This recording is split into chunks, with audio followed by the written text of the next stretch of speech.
Tehran, 1953. A city waking to smoke, sirens, and the uneasy sense that something deep beneath the surface has begun to crack. Most of the world had no idea what was happening here, and that was exactly the point. This is the story of a coup engineered in the shadows, a covert operation that toppled a democracy, empowered a monarch, and reshaped the Middle East for generations. Its architects were not Iranian. They worked in Washington and in London, and their mission had a single objective: to crush a man who dared to defy an empire. His name was Mohammad Mossadegh, a frail elderly prime minister chosen by the Iranian people. His crime was taking back Iran's oil from British control. To London, it was an unforgivable act. To Washington, it was a spark, one that could ignite the Cold War in the heart of the Middle East. And so, behind closed doors and smoke-filled rooms, a plan began to form. A plan built on bribed politicians, hired mobs, forged newspapers, and a king too frightened to stand on his own. What followed was a covert operation unlike anything the world had seen. A blueprint for regime change that would be repeated again and again. A failed coup, a desperate second attempt, a nation thrown into chaos, and a CIA officer who refused to accept defeat. This is Operation Ajax, the coup that changed Iran and the world forever. In the early 1950s, Iran stood at a crossroads, a nation rich in history, rich in culture, and rich in oil. Yet for decades, the oil had flowed almost entirely into British hands. The Anglo-Iranian Oil Company, what the world now knows as BP, controlled the fields, the refineries, and the profits. Iran received only a fraction of its own wealth, and then came Mohammad Mossadegh. He was not a typical politician. He was elderly, soft-spoken, often appearing frail. But beneath that exterior was a fierce belief that Iran should stand on its own feet, that its resources belonged to its people. And in 1951, Mossadegh made a decision that would shake the world. He nationalized Iran's oil industry. To Iranians, it was a moment of pride, a reclaiming of dignity. But to Britain, it was an unforgivable act. Overnight, the British Empire lost its most profitable oil asset, and they were determined to get it back. Britain responded with pressure, economic sanctions, a global embargo.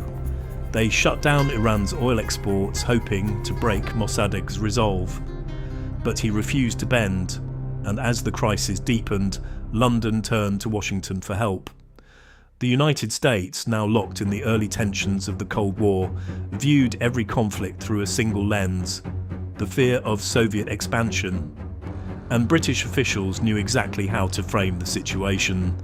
They warned that if Iran collapsed under economic strain, the Soviets might step in, that Iran could fall behind the Iron Curtain. It was a powerful argument, and in 1953, with Dwight D. Eisenhower newly elected, the United States made a decision that would alter the course of Iranian history. They agreed to join Britain in removing Mossadegh from power, a democratic leader, chosen by his people, now marked as a threat to Western interests. And in the shadows, the first outlines of a covert operation began to take shape, a plan that would soon be known as Operation Ajax. By the summer of 1953, the crisis in Iran had reached a breaking point. The British embargo was strangling the economy. Oil exports had collapsed, and Mossadegh, once celebrated as a national hero, was now fighting to keep the country afloat. But in Washington and London, a different kind of plan was taking shape. A plan that would never appear on any official record. A plan built on secrecy, deception, and the quiet belief that democracy in Iran had become an inconvenience. The operation was given a name: TP Ajax. To lead it, the CIA selected a man who understood the art of covert influence better than almost anyone, Kermit Roosevelt Jr., the grandson of President Theodore Roosevelt. He slipped into Tehran under a false identity, carrying nothing that could tie him to the United States. His mission was simple in theory and dangerous in practice: remove Mossadegh, restore the Shah, and do it without leaving fingerprints. Roosevelt began by building a network. Politicians willing to take cash, clerics willing to denounce Mossadegh from the pulpit, newspaper editors willing to print whatever the CIA needed the public to believe. Every day, new stories appeared, claims that Mossadegh was corrupt, unstable, even secretly aligned with the Soviets. None of it was true, but truth wasn't the goal. Perception was. Money flowed through Tehran like water. Street gangs were paid to stage riots. Crowds were hired to chant against the government. Members of parliament were bribed to turn on the prime minister. And all the while, the Shah, nervous, hesitant, unsure of his own power, waited for someone else to make the first move. The plan required precision. Every piece had to fall into place.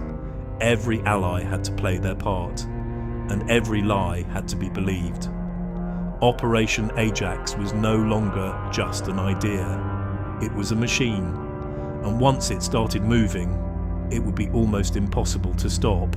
By August of 1953, the plan to remove Mossadegh was finally in motion. The CIA had bribed officers, paid street gangs, and pushed propaganda into every corner of Tehran. The Shah had reluctantly signed the decrees authorizing the coup. Everything was set. And on the night of August 15th, the operation began. But almost immediately, things went wrong. The CIA-backed officers sent to arrest Mossadegh were spotted before they reached his home. Loyalist soldiers moved in quickly, surrounding the area. A firefight broke out in the streets, and within hours, the entire plan collapsed. Word spread fast. Mossadegh's supporters flooded the streets, celebrating what they believed was a victory against foreign interference. The Shah, terrified of the backlash, fled the country in panic, first to Baghdad, then to Rome. He left behind a throne he wasn't sure he would ever see again. In Washington and London, the coup was declared a failure. Officials began distancing themselves from the operation. Some even suggested abandoning Iran entirely, but one man refused to accept defeat. Kermit Roosevelt Jr., the CIA officer running the mission from inside Tehran, believed the operation could still succeed. He saw the chaos not as a setback, but as an opportunity. And against orders, against the judgment of his own superiors, he made a decision that would change the course of Iranian history. He would attempt a second coup.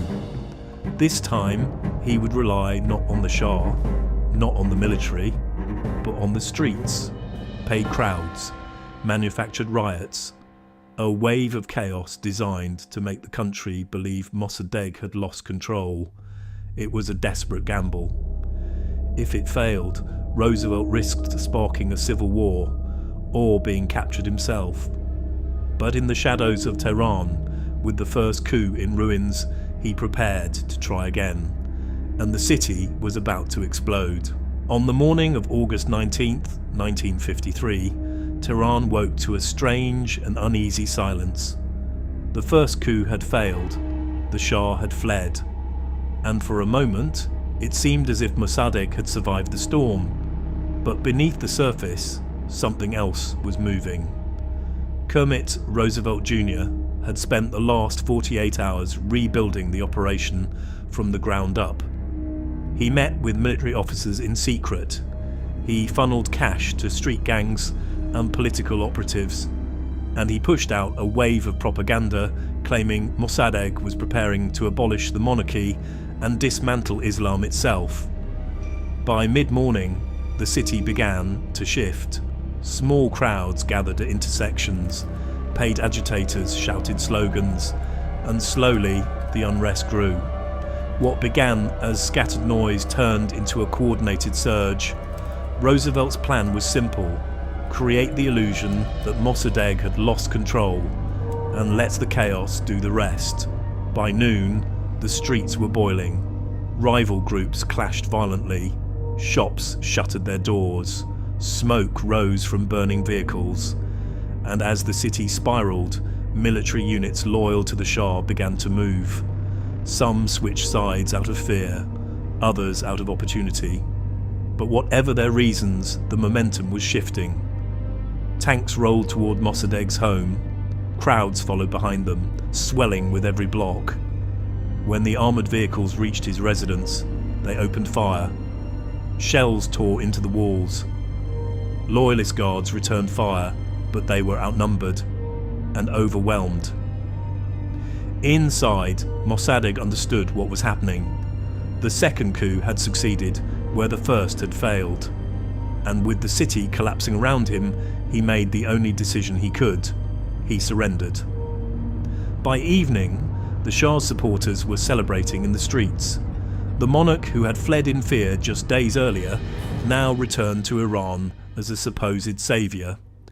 But the truth was far more complicated. His victory had been engineered, not by the will of the people, but by a covert operation carried out thousands of miles away. Operation Ajax had succeeded, and Iran would never be the same again. In the days after the coup, Iran entered a new and uncertain chapter. The Shah returned to Tehran as if he had been restored by popular demand. Crowds were shown cheering. Newspapers praised his leadership. But beneath the surface, everyone knew the truth. His return had been engineered, not earned. With Mossadegh removed, the Shah moved quickly to consolidate power. He dissolved political opposition. He tightened control over the press. And with help from American and British intelligence, he created a new security force, an organisation that would become one of the most feared in the Middle East. Its name was Savak. Trained by the CIA and Israel's Mossad, Savak was built to root out dissent before it could grow. They monitored universities, mosques, workplaces, even private homes. Arrests became common, torture became routine, and the message was unmistakable: resistance would not be tolerated. At the same time, Iran's oil industry was quietly reorganised. The British regained a significant share. American companies received new stakes, and once again, the wealth beneath Iran's soil flowed outward, not inward. For many Iranians, the coup became a wound that never healed, a moment when their democracy was stolen, a moment when foreign powers decided their future. And as the Shah grew more authoritarian, resentment grew with him. Students whispered about Mossadegh in dorm rooms, clerics condemned the regime from the pulpit, workers spoke of injustice in the factories. The anger was slow at first, but steady, and year after year it spread. Historians often say that the seeds of the 1979 Islamic Revolution were planted in 1953, that the overthrow of Mossadegh created a pressure that would build for decades until it finally exploded. Operation Ajax had succeeded in the short term, but its consequences were only beginning to unfold, and the price of that victory would echo far beyond Iran's borders. For decades, the true story of Operation Ajax lived in the shadows. Rumours circulated, whispers spread, but the governments involved denied everything. To the outside world, the 1953 coup looked like an internal Iranian struggle, not a foreign-engineered operation. That illusion would not last forever. In the early 2000s, the CIA finally declassified a series of documents, and for the first time, the world saw the truth laid out in black and white. Operation Ajax had been real. It had been deliberate. and it had been the blueprint for future covert interventions around the globe. Historians now point to 1953 as a turning point, not just for Iran, but for the entire Middle East. The coup shattered trust between Iran and the West. It fueled decades of resentment, and it set the stage for the 1979 Islamic Revolution, when the Shah was overthrown and replaced by a new, radically different government. The United States and Iran have been locked in tension ever since. Diplomatic crises, sanctions, hostage situations, nuclear disputes. Each chapter of that troubled relationship can be traced back to a single moment, a single decision, a single coup. Operation Ajax, a covert mission born from fear, oil and Cold War strategy. A mission that toppled a democratic leader and replaced him with a monarch who ruled through repression. A mission that achieved its short-term goals, but unleashed consequences that would echo for generations. Today, the legacy of 1953 is still felt in Iranian politics, in American foreign policy, in the distrust that shapes every negotiation between the two nations. The past is never truly past, and the shadows of Operation Ajax still stretch across the modern world. In the end, the coup succeeded, but the cost is still being paid.